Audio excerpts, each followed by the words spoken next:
है, लेकिन इस बार का पॉडकास्ट भी बहुत ज़्यादा विशेष है क्योंकि आज हमारे साथ एक नहीं बल्कि देश के जाने माने दो सबसे प्रसिद्ध, सबसे मशहूर ज्योतिषाचार्य मौजूद हैं, जिनका हम तहे दिल से स्वागत करते हैं। राखी जी हमारे साथ मौजूद है, साथ ही त्रिशला जी हमारे साथ मौजूद है। और ये पॉडकास्ट इसलिए भी खास होने वाला है क्योंकि आज आप पर इस पॉडकास्ट के बाद भोलेनाथ की साक्षात कृपा बरसने वाली है। आप शिव को समझने लगेंगे, आप उनकी शक्ति को समझने लगेंगे और साथ ही साथ आज आप ओम का महत्व भी यहाँ पर समझ जाएंगे।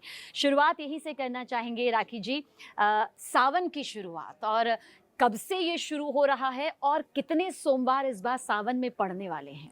आप सभी को और आपको भी सबीना, सावन के सोमवार की बहुत बहुत शुभकामनाएं। क्योंकि सावन का सोमवार केवल सावन का सोमवार नहीं होता, आपकी सुहाग की निशानी होता है, हरियाली होती है।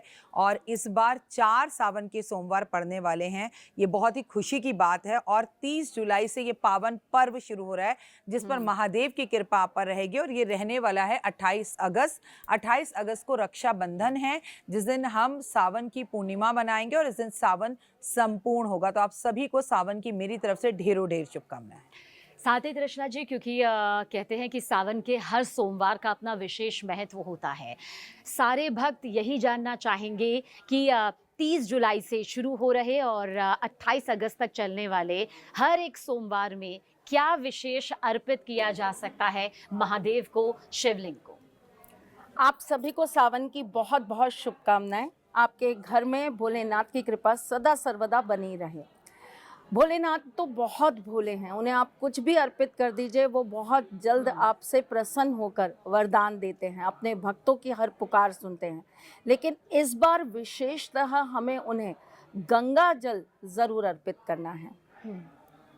राखी जी, क्योंकि सबसे पहले हमने आपसे जाना कि कौन कौन से सोमवार पड़ रहे हैं, लेकिन इस बीच ये भी जानना चाहेंगे कि मुहूर्त क्या होने वाला है, क्योंकि बहुत से लोग कहते हैं कि अगर कोई काम शुभ मुहूर्त में शुरू कर लिया जाए तो फिर उनकी मनोकामना पूर्ण हो जाती है। वो जिस विशेष उद्देश्य से ये सावन के व्रत रखते हैं वो यहाँ पर संपूर्ण हो जाता है। कोई विशेष मुहूर्त आप बताना चाहेंगे हमारे दर्शकों को? देखो, मैं आपको बताऊं, सावन के पूरे दिन यानी कि 30 जुलाई से 28 अगस्त तक हर दिन एक मुहूर्त है।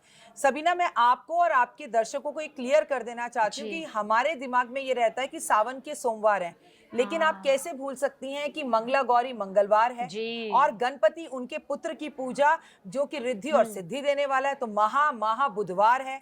और वहीं पर अगर भगवान विष्णु की बात की जाए कि जो इस वक्त योग निद्रा में होते हैं और चतुर्मास चल रहा होता है, तो वहां पर गुरुवार भी महालक्ष्मी को देने वाला होता है। और ये जो लक्ष्मी के व्रत होते हैं, इन व्रतों की तो शुक्रवार पर इतनी स्पेशल बात होती है कि साउथ के अंदर 4 शुक्रवार ये जो सावन के पड़ते हैं, इसमें महालक्ष्मी की विशेष पूजा, आराधना, अर्चना की जाती है और व्रत रखे जाते हैं। और शनिवार भी कोई कम नहीं होता। और खासकर जब शनि देव मीन राशि में बैठे हो तो सावन में पड़ने वाला शनिवार आपको रिद्धि और सिद्धि देने वाला होता है। और सूर्य को आप कैसे भूल जाएंगी? सूर्य की बात करें तो 2026 को जोड़े तो सब कुछ करता धरता सूर्य ही है। तो मुहूर्त की बात करूं तो तीज इसमें आएगी, नाग पंचमी इसमें आएगी। इसमें तो तारीखें नहीं, दिन ही नहीं, तिथियां भी महत्वपूर्ण है। अमावस हो गई, पूर्णिमा हो गई, आप अगर पंचमी की बात करें तो नाग पंचमी हो गई, अगर आप चतुर्थी की बात करें, आप अष्टमी की बात करें, तो ये सारी तिथियां बहुत खास हैं। लेकिन आपने मुहूर्त की बात की, तो जहां पर शून्य है वहीं शिव हैं। शिव को किसी मुहूर्त की जरूरत नहीं होती है। लेकिन 4 तारीखें आपको बता देती हूँ, नोट कर लीजिए। 3 अगस्त को सावन का पहला सोमवार है, 10 अगस्त को सावन का दूसरा सोमवार है, 17 अगस्त को सावन का तीसरा सोमवार है और 24 अगस्त को चौथा सोमवार है। पर मुहूर्त का इंतजार मत करिएगा। अगर गलती से भी एक लोटा शिव पर जल चढ़ा दिया तो समझिए पूरे सावन में भक्ति का फल मिल गया आपको।